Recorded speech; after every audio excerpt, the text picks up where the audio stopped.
All right. Hi, everybody. Thank you for joining in with the webinar today.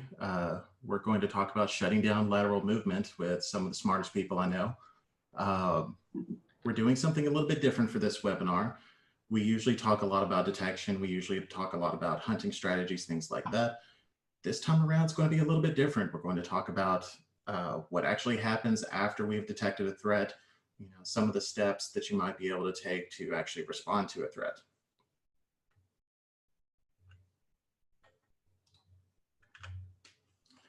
The first and foremost question that we always get, sometimes like months in advance of a webinar, this will be recorded.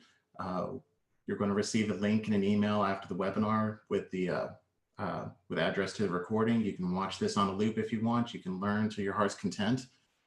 In that email, there's also going to be a little bit of bonus content. If you're a live attendee today, you're going to get some bonus content around incident response plan to help you kind of plan things out in your environment. Some additional housekeeping. If you notice in Zoom, there's an interface for questions and answers. We're going to have some dedicated time at the end of the session to do questions and answers. If you're afraid and you're not going to be able to hold on to your question until the end, feel free to go ahead and ask it, because we'd rather have you ask the question and us have to work up to it than forget the question and never know that it happened at all. In addition, if there's questions we don't get to after the fact, we can get them together into a blog post or something else. So if you have questions, let them fly. So kind of start off with introductions. My name's Tony Lambert. I work as a detection engineer here at Red Canary. My day-to-day is finding out what bad guys use, how they use it, and how to detect it. And I'm joined by some wonderful folks from Red Canary and Kroll, our incident response partners. So Julie, you want to lead off with everybody? Hi, everyone. I'm Julie Brown, and I've been a detection engineer with Red Canary for about 2 years.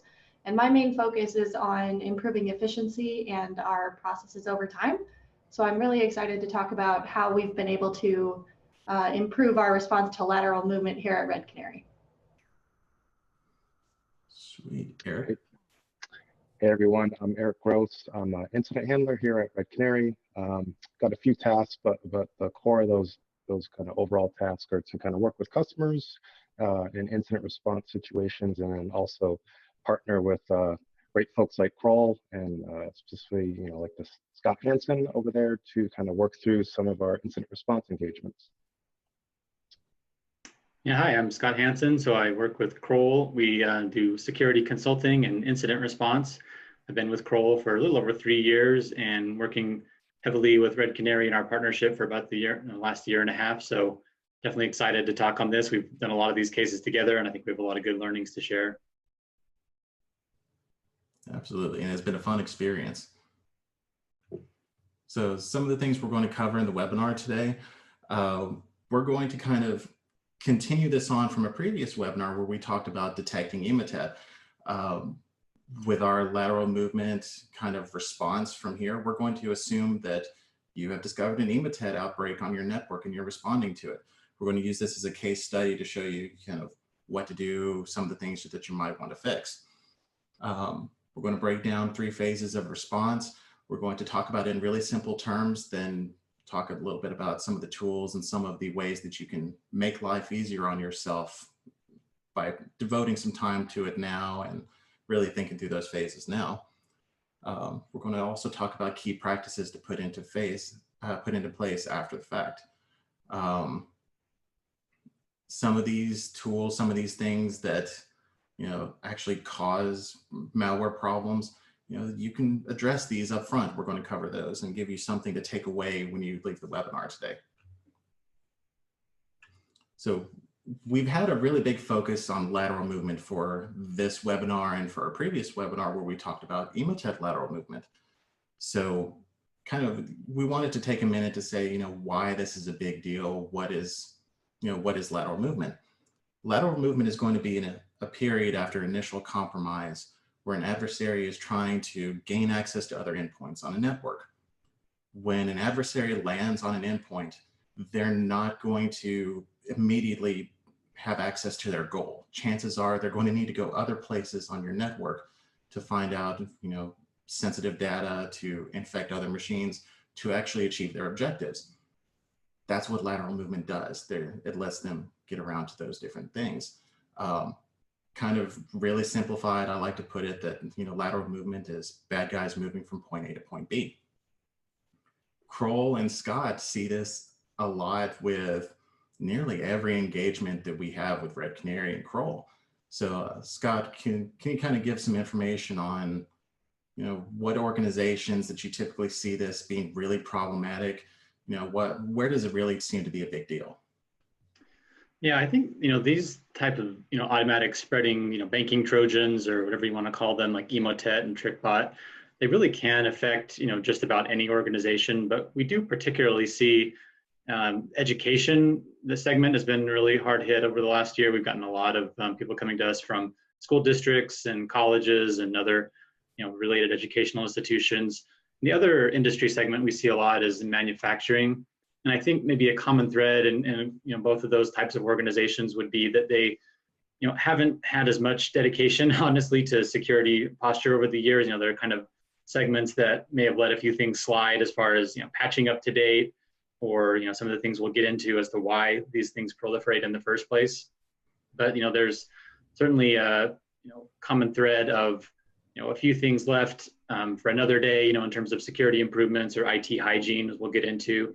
So, you know, I would say while anybody can encounter one of these scenarios with Emotet or that's, you know, various cousins that it brings along with it, like TrickBot or QuackBot, you know, we definitely would be more difficult in sort of decentralized organizations or those that have fairly wide open internal network communications from different locations and different sites.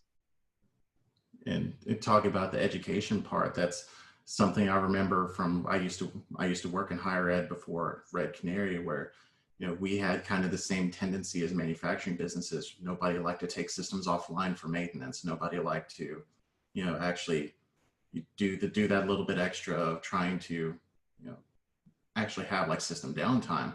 So it seems like, you know, almost kind of the common thread might be, let's take some extra time to maintain things, and that can help us out in the long run. Yeah, absolutely. So kind of getting into it. So we kind of summarized a little bit of what lateral movement is, why it's important. You know, it seems like the organizations that we see it a lot in are, you know, education, manufacturing, and turns out we also see Emotet, we also see, you know, other threats that laterally move a lot in those environments. And where we kind of got started with our relationship with Kroll was an Emotet incident. And in fact, it was in higher education. So, you know, this specific incident, this specific outbreak, it taught us a lot at Red Canary. It taught us a lot of, from the incident response perspective. And the reason we focus around Emotet a lot is because there are a lot of techniques, there are a lot of things that Emotet uses that other adversaries use. If you want to see more about the techniques, you can join in and watch the last webinar that we did on detecting Emotet. For the purposes of this webinar, we're going to assume that you have found an Emotet thread on your network. We're going to assume that it's been moving laterally on your network, and you're looking for techniques and tools to actually help you stop it, help you contain it, and get rid of it. So the first step is kind of to look at how Emotet propagates. So Scott, how do you guys see with Kroll, like how do you see this propagating in the real world? Yeah, and so I think, like you mentioned, you know, the sort of initial entry mechanism is usually pretty common. You know, mal spam, you know, malicious documents that come in. But once it's in, you know, it used to be that with a lot of threats, a single individual might get infected and it would really go no further. But it's certainly common that, you know, the intention of many of these malware families, and of course a hands-on actor would be no different, is to get out as far and wide as they possibly can. So some of the key things, you know, it's probably no big surprise on a lot of these, but a lot of organizations find themselves playing catch up with some of the best practices around essentially just having a decent antivirus product out and deployed. A lot of out of date signatures, a lot of, you know, misconfigured things can reveal that, you know, this makes it easy to move from system to system. Having, you know, way too many privileged accounts. So a lot of people are still in the mode, you know, in 2019 of giving local admin to everybody. So that's kind of one of those common to education in other markets as well, like trying to be friendly and democratize access as much as possible, but this also leads to bad situations where everybody has admin rights. Another thing, a pitfall, is that people don't realize having a common administrator password. So on Windows systems, there's not only your Active Directory domain, which most organizations have, there's also a built-in administrator account, and that may end up having the same password on all systems. So something like Emotet, first thing it's going to try to do is dump any passwords it can get to on an initially infected system. And then it's pretty short work from there to keep moving from system to system with that same admin password. And kind of falling onto that, most Windows networks, people don't think there's any particular risk to having, RPC and SMB protocols within the network. A lot of people are aware, like, I don't want this, going out to or from the internet. But think about, the internal movement possibilities that are made. If somebody can get administrator credentials and then use those open protocols, then that's a very clear opportunity to move and install services and push executables across those protocols. And really, just a lot of organizations struggle. One of the more simple critical controls is having an accurate, up-to-date system inventory. So a system that's not known is not usually protected, and so these, although they're all sitting on the same flat network in most cases, you may realize 95% of our systems are under management. Those remaining 5 can obviously just as easily get infected, and if they're not being covered with inventory tools or antivirus or whatever other measures you have, they can continue to reinfect other systems, making it very hard to get ahead of an outbreak. And I remember you telling a story about somebody had gotten a laptop out of a drawer or something, and it respread Emotet on part of the network. Yeah, just thinking of that, school district thing. Think about if you go into a typical environment, how many computers are rolling around on carts and they get used once a week or once a month, or they're people go on vacation, in any organization and leave their computer behind. They may have already been infected for weeks and didn't realize it, and then they come back after a big cleanup effort has taken place. So yeah, sometimes it's not even that the system wasn't known, it's just that it happened to be out of commission, and then it resurfaces and reintroduces a threat. That works. So now that we've kind of established some of the conditions that make the perfect storm of Emotet and TrickBot and some of the other malware types, propagate on a network, we can actually talk about kind of the fundamental phases that you would go through to respond to a threat.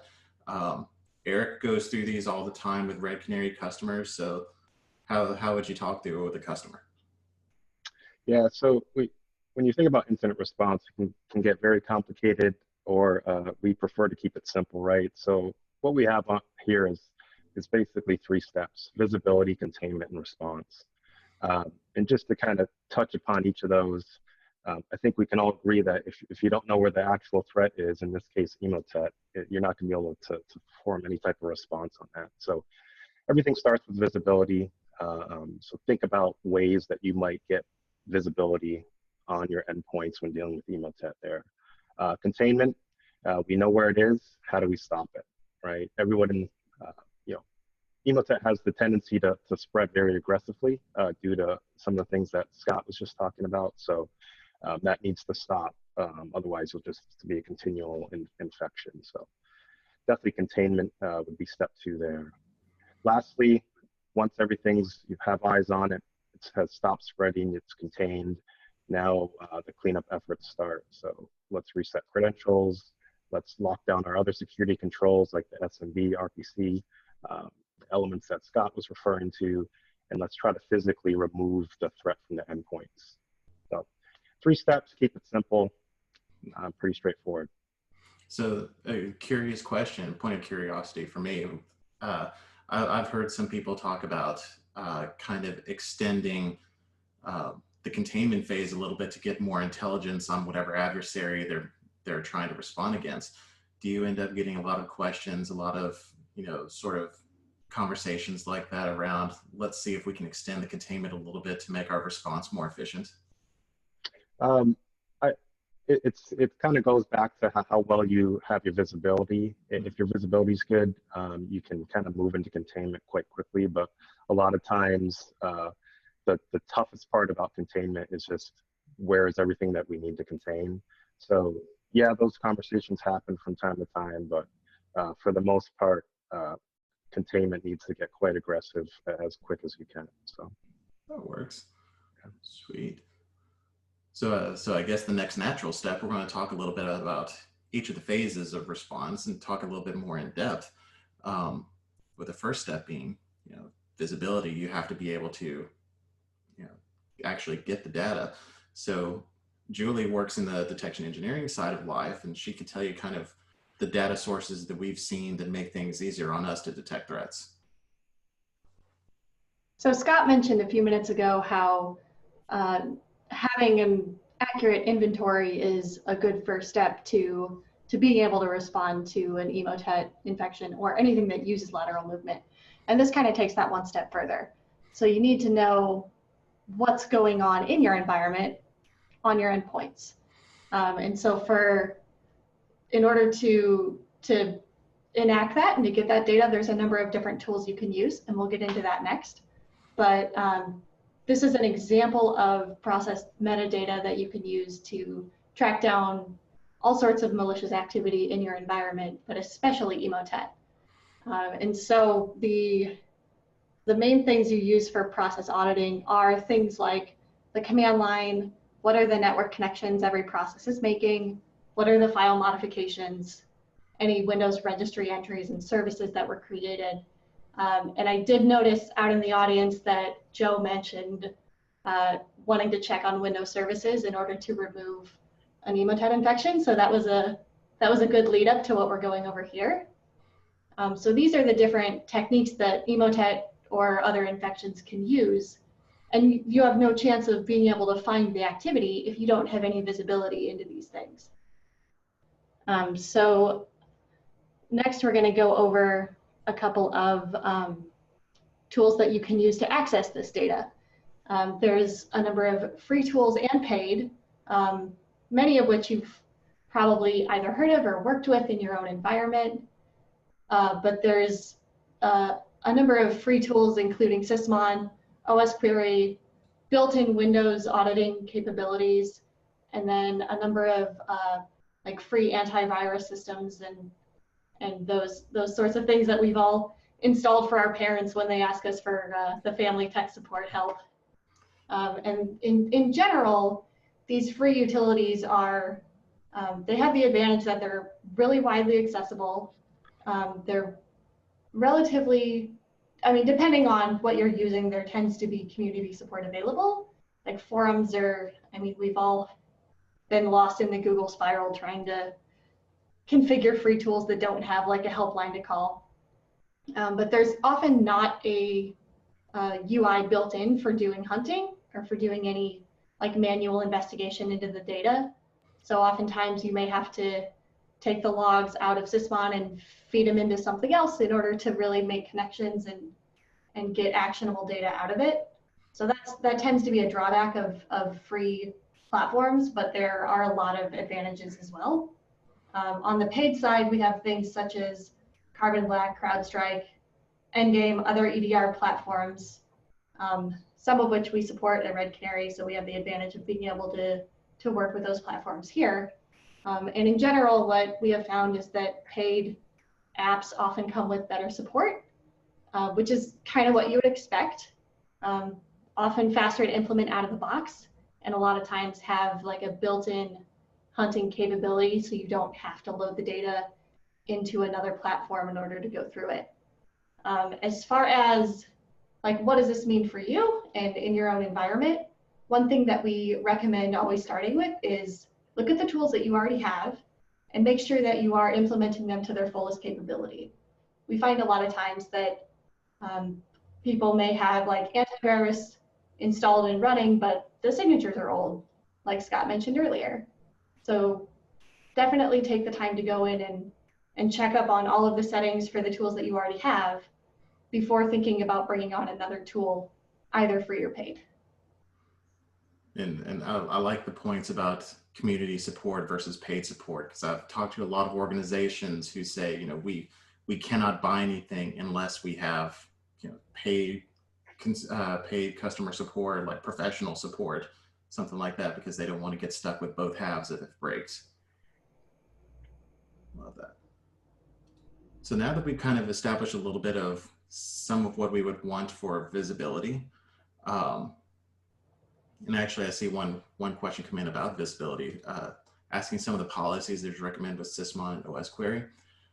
I'm not entirely sure about OS Query, but I know with Sysmon, if you look at the Swift on security config that's available on GitHub and available pretty widely online, that's actually a pretty decent config, if I'm not mistaken, for this particular threat. And it seems like most threats. And the cool thing about Sysmon configs is that you can make them as extensible as possible. You can pull them apart. You can add in your own things and really tailor them to what you worry about. So, all right. So now that we've kind of talked a little bit about the visibility part, next natural step is containment. So what do we talk about with containment? Containment is going to be, stopping the infection, stopping call homes.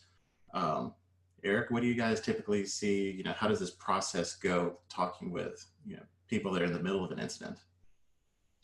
Yeah, it's a great question. So at this point, you know where, at least you hope you know where all the kind of infection has occurred, or you've kind of detected the source, the destination of the actual lateral movement. Like, how do you kind of cut that off? How do you stop it from propagating? At this point, we're going to start to identify, known bad binary executables, right, that are actually reinfecting, rerunning, continuously spreading. And in addition, specific to Emotet and a lot of kind of malware that uses lateral movement, there's going to be a network component where it tries to call home to its command and control to kind of either get an update or kind of bring down the infection again. This can get really interesting, right? Especially if you have mobile workers versus kind of corporate workers that are behind some of your other controls. So whatever product you have to do that kind of thing to stop the executable, you're also going to want to make sure that that policy, if you will, propagates out. Talk a little bit later on more details about some of the tools there, but EDR, AV can do this. One thing people forget to do is you might have a preventative product, right? Antivirus, something to that effect that can get a lot of that low-hanging fruit once you have eyes on what you're dealing with. Submit a few of those binaries up to your AV vendor. They can signature them, update your kind of antivirus definitions, and then let the AV do that work for you. So it's always I think sometimes people forget that it's a two-way street with some of your products you have there. And in addition, back on the network side, firewalls are getting a lot smarter. IDS is getting a lot smarter.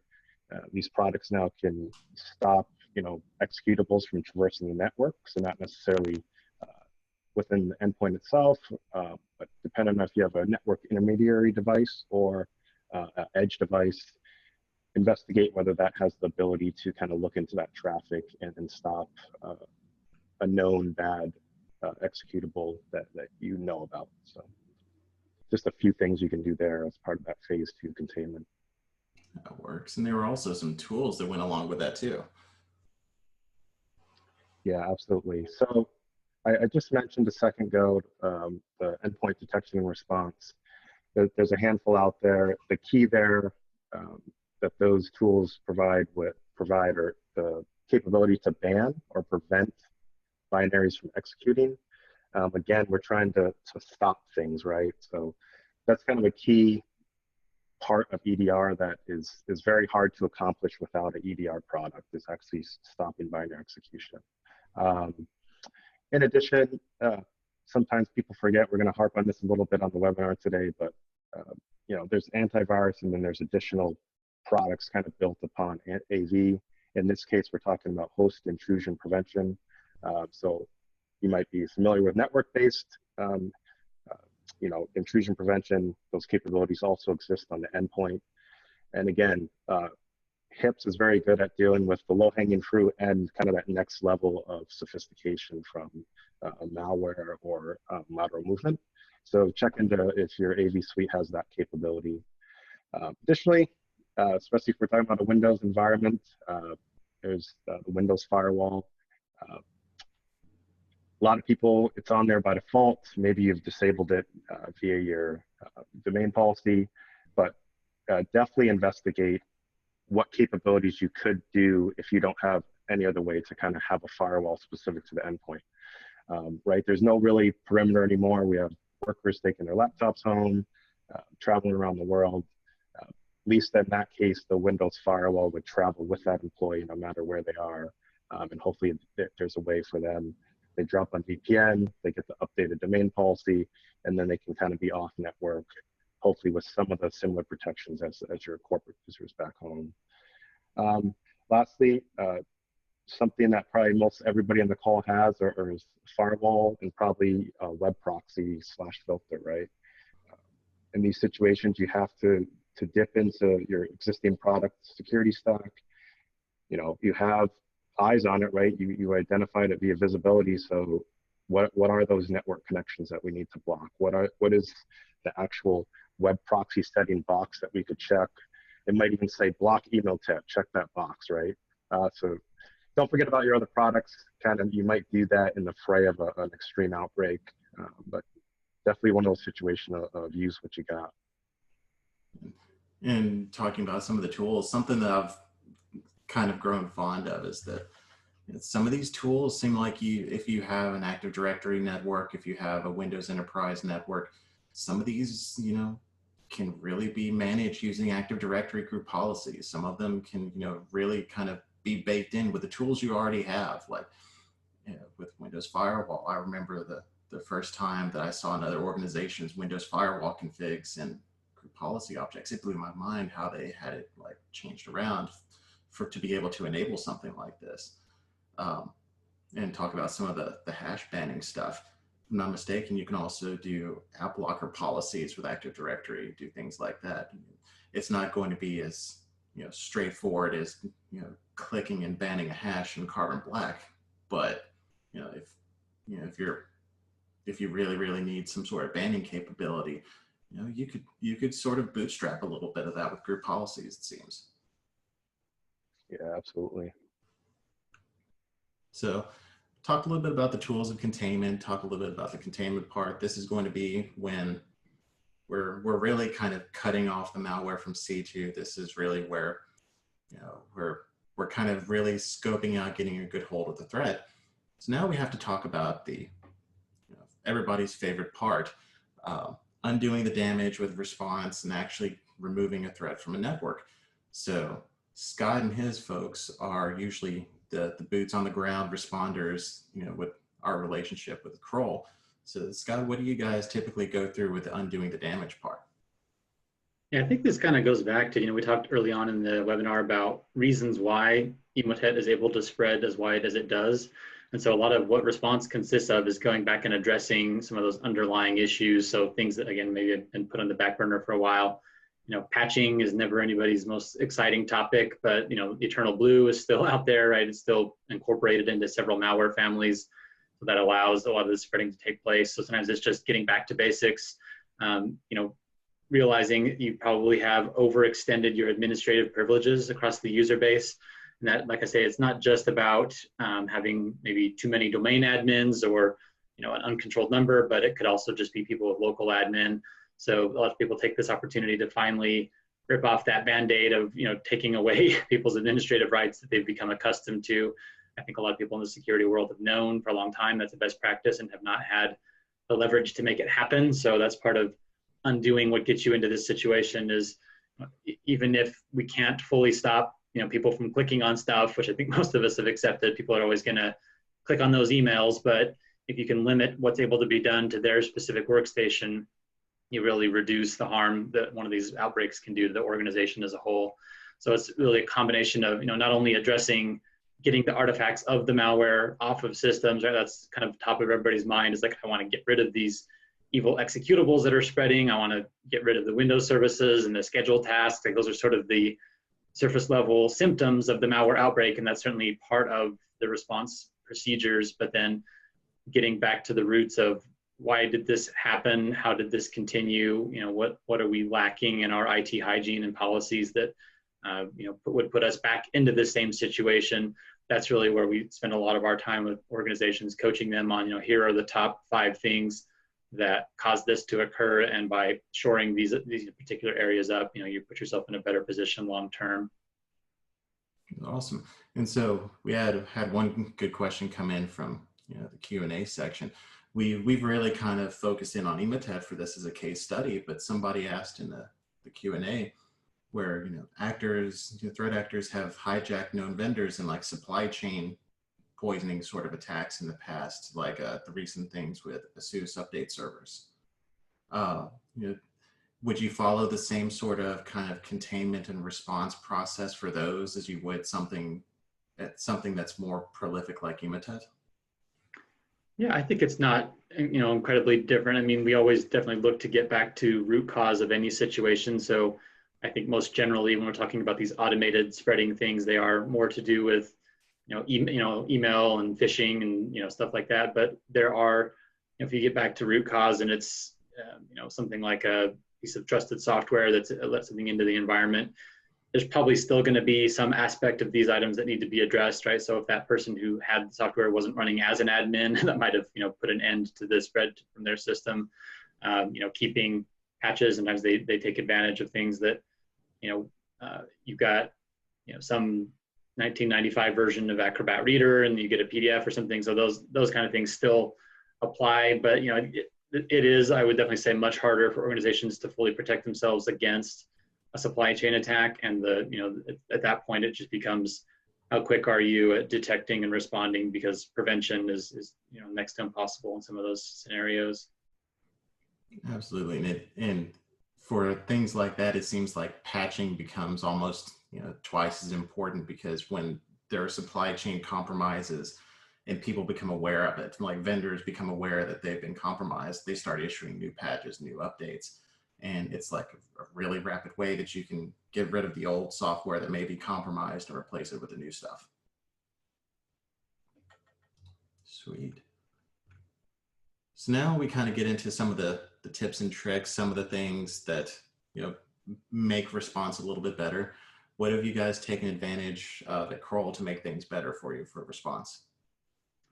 Yeah, we found that, it kind of, again, in contrast to, traditional investigations are much more limited in scope. So you may, identify 5 particular systems that an actor had gotten access to.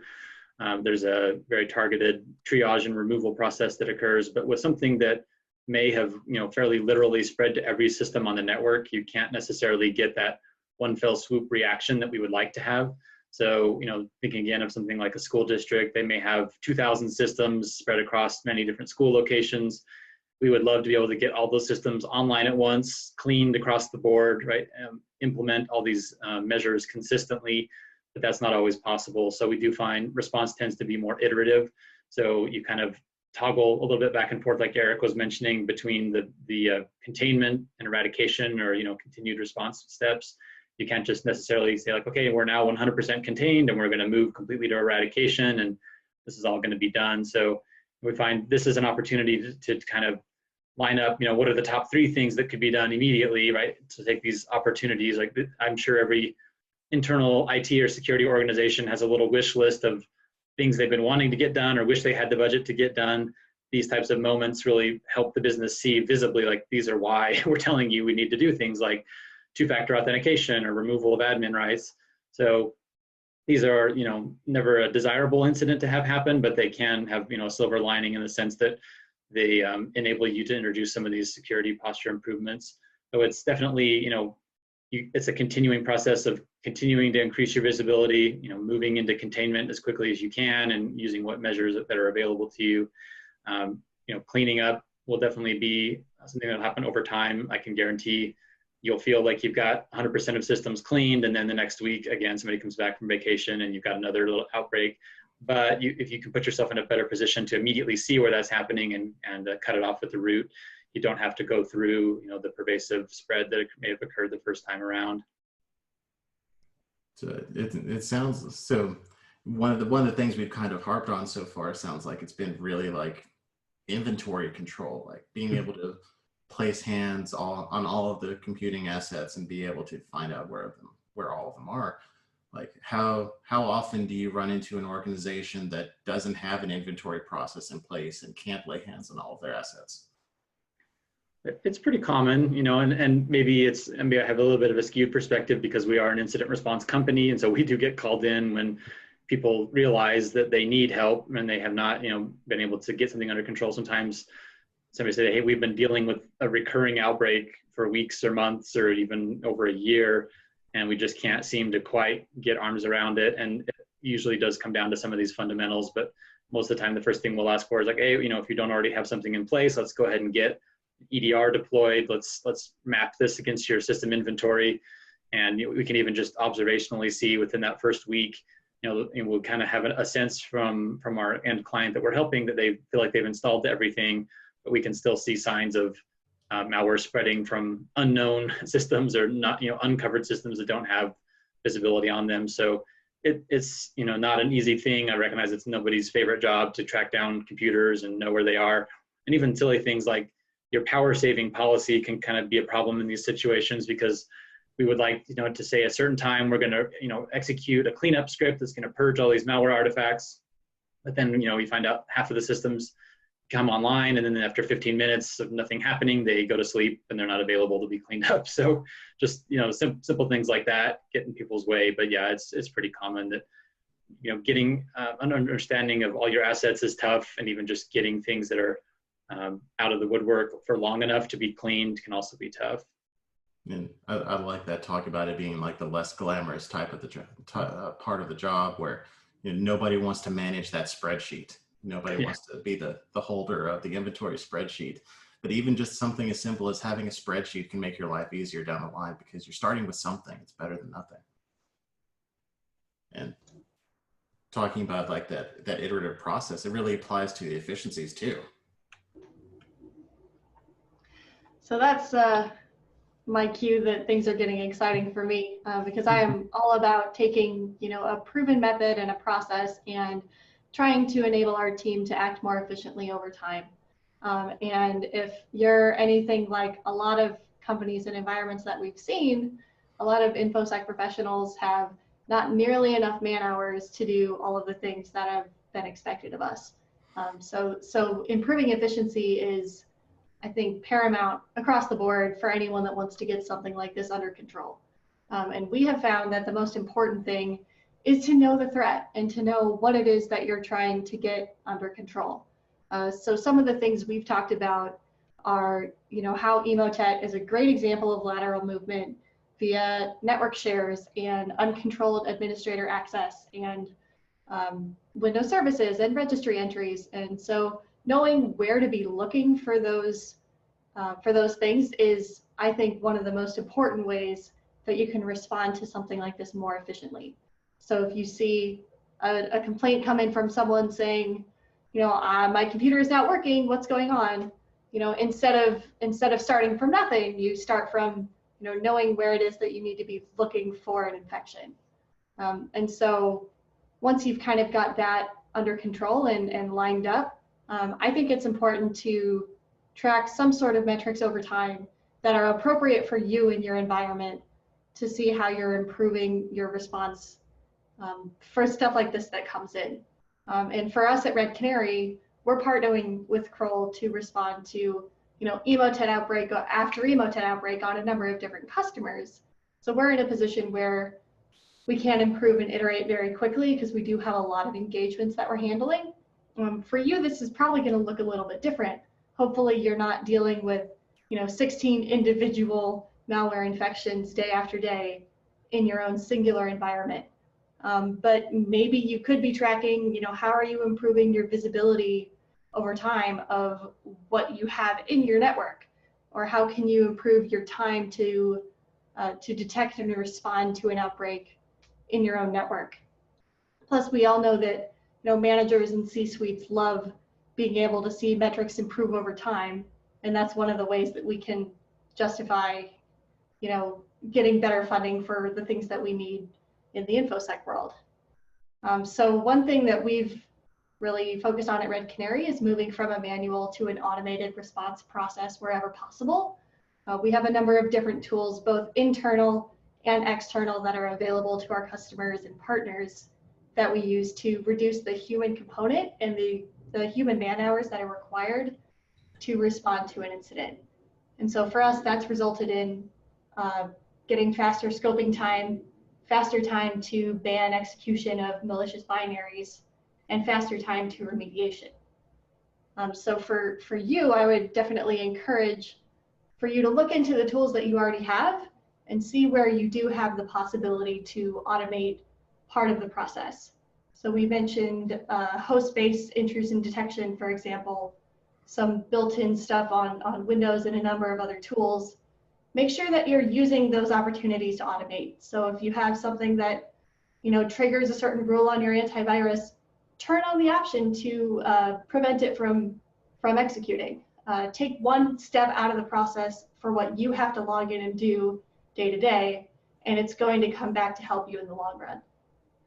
And so for us, this here is a breakdown of how many malicious events on incident response engagements are responded to by a Red Canary human versus responded to using one of our automation tools that we have available. And so this is data for the past 3 months, and it shows that we've definitely moved towards having a primarily automated response to these outbreaks. And if you'd compare this to data from a year and a half ago when we brought Kroll on, it was very much the other side of things. But this is just meant to be an example of some sort of comparison of how are your tools working for you and how are they saving you time over the long run? Because it's easy to say, oh well, I automated this piece and so I'm doing well. But it means a lot more when you can show it in the data and use that to communicate your value add to other parts of your organizational structure. So I like a lot of the ideas around automating, and we talk a lot about doing that extra checkbox of like automatic banning, something like that. But automation can come down to like something as simple as API calls to open a ticket. Like we have a lot of organizations that we work with who will have their detections automatically come to them in Slack alerts. They'll automatically, come in all sorts of mechanisms. They'll automatically open tickets, things like that. So, if there's a way for you to save 30 minutes in opening an incident, maybe. One thing that I like to do in my own work, and something I'd encourage you to do, is to just keep a notebook at your desk. And every time you do something throughout the day that you think, man, this is a waste of time, I wish I didn't have to do this, just write it down, and you'd be surprised at what kind of ideas you can come up with through there. Even if it's something as simple as, I could write a script to automatically load this information into a ticket so that I don't have to copy and paste. It might sound like something small, but if it saves you, 2 minutes a day, every day for the next year, you've already gotten back the time that you've put into doing that and more. Yeah, it's extra 2 minutes to go get coffee. Now we're talking. All right. So we've covered a lot of the efficiencies. We've covered a lot of ways to look at some of the automation. And before we got away from the automation, I wanted to give kind of a couple of terms that, in case people are more interested in automating incident response, some of the tools you might want to look into around security automation, security orchestration and automation. So these are going to be SOAR products. Some of them can get really, really expensive. Some of them are a little bit less expensive. But if this is something that you're really interested in, definitely dive into that head first, and you'd be surprised how much easier it can make your life. So we promised that we were going to give you some ideas on things to put into place today. We want all of our education to be very actionable. Like whenever you leave the webinar today, you need to have something that you can talk to your IT ops, you can talk to your security ops guys and say, we want to do this. So some of these come out of like real world, real life, engagements from Kroll with Scott and from Eric, where he talks with other customers that aren't necessarily incident response engagements through Kroll. So what do you guys kind of recommend for people to put in place immediately? Yeah, so just kind of working from the top down here, we've mentioned a few times about the RPC and SMB kind of protocols on your endpoints. Scott nailed it when he said you just kind of deploy a Windows environment, and what you don't do is circle back and find out, hey, what type of stuff is still hanging around that doesn't necessarily need to be there.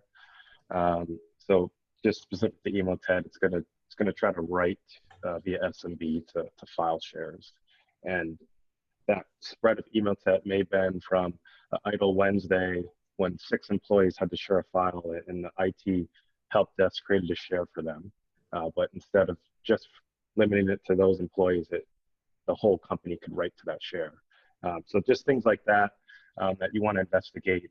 And if you don't need it, so let's say, I don't know, you're using a cloud storage service or something to that effect, or you have your company is 100% remote, there's really kind of not a lot of reason to leave that stuff on.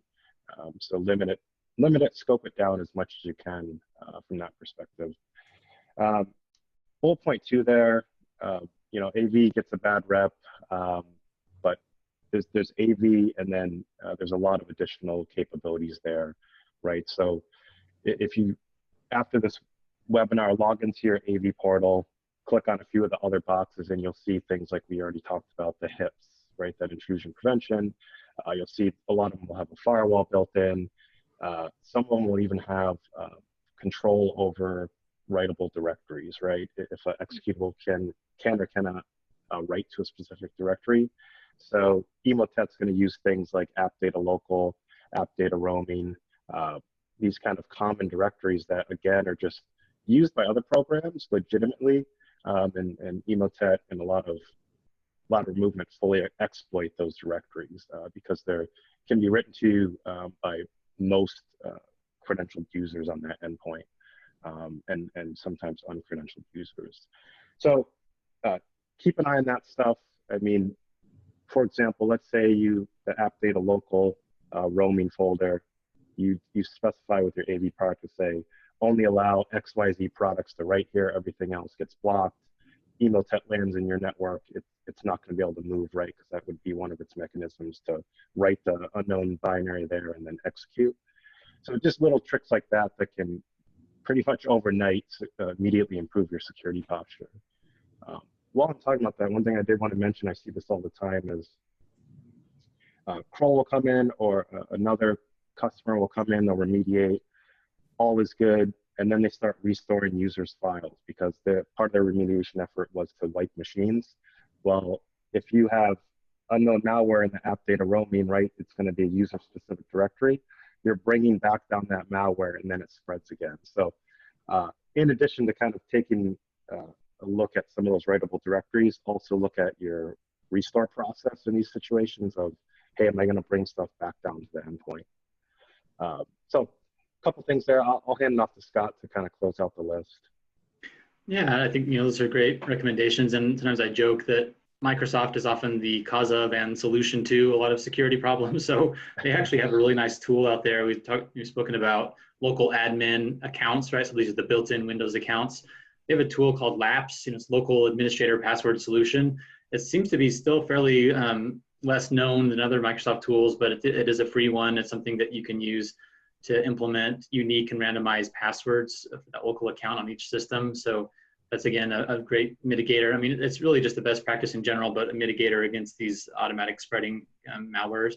And then there's also, you know, a question that actually came up in the Q&A, which was a nice one to tee up for us, asking, you know, what do you do when you're working in security and your IT team won't give you the access or won't cooperate when it comes time to clean up one of these incidents? And that is one of those unfortunate situations. And maybe that's, again, a reason why people sometimes call an outside party, because they can't work things out internally to kind of come up with a concerted plan forward. But we certainly suggest, you know, if at all possible, before these incidents occur, you know, sort of understand a little bit about your risk, you know, to your organization, and write policies that say, hey, if there are, you know, outbreaks of malware, or if there are things that are under, you know, not under good control, obviously something needs to change, and, you know, providing the IR team with the credentials, you know, level of access, and even just letting them know what's acceptable and not acceptable when it comes to business operations.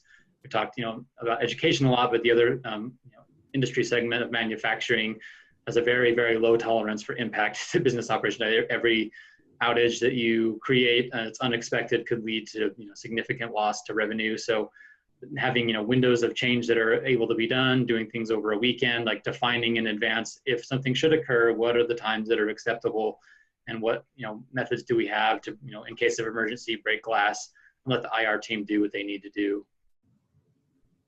Yeah, I like that. And it seems like for that sort of situation, you really have to have like a top-down manager buy-in sort of culture where the managers of the company, the leadership really understands, hey, this is a threat to our company's livelihood and we need to take care of it.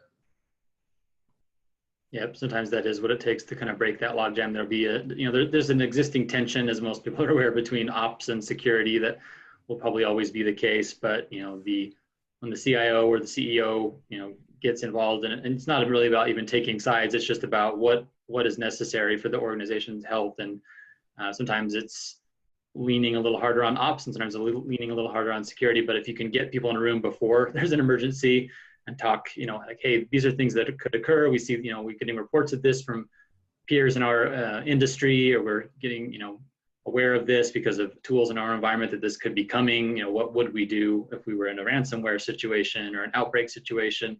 Who's going to be doing what? And then that gives you that, step back, like, how can we do some of these best practices before we're already, down the road of a disaster? Absolutely.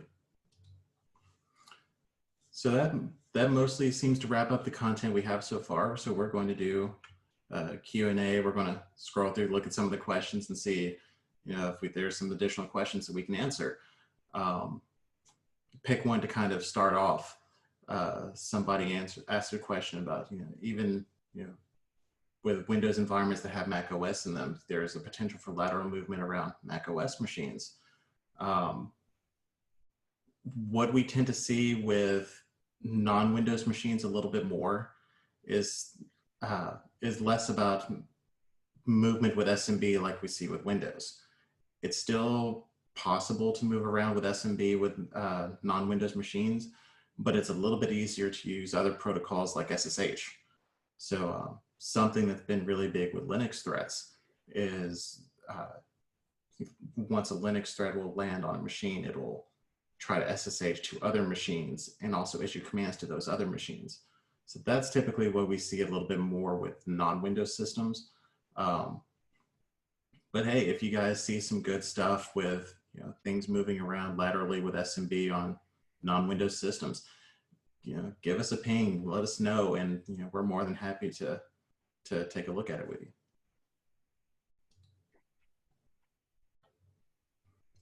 There was another one about open source SOAR options, the security orchestration and automation stuff.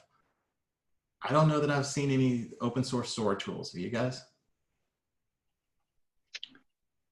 It's tough, to define that product segment is tough in and of itself. I think probably one of the only that comes to my mind is something like the Hive, and I've not done a ton of digging in with. I know it's partly kind of an incident management platform. I think it's got some SOAR type capabilities in it. So, it's an undeveloped space for sure. I think commercial vendors are kind of hopping in. Usually it takes some time for an open source candidate to sort of shake out of the mix.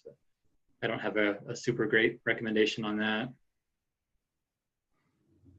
Well, it seems like something with SOAR tools is like there is so much possibility for them to be customized to the environment.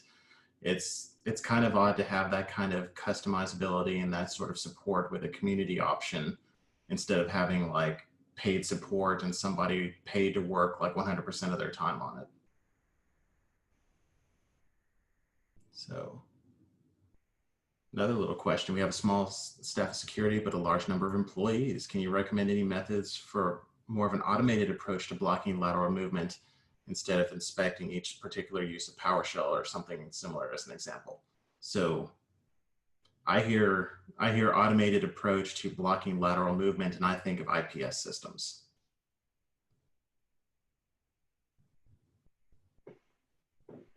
So I could definitely see this sort of being something like Eric mentioned with host intrusion protection systems. But it seems like most of the controls, most of the things we've talked about so far have been really getting things into place so lateral movement doesn't become a big deal to begin with. I think in a situation where you have limited response and investigative capabilities, it's going to be even more important to make sure that your security hygiene and your permissions and policies are as restrictive as they can be, which works as well as a prevention mechanism as a response at the same time.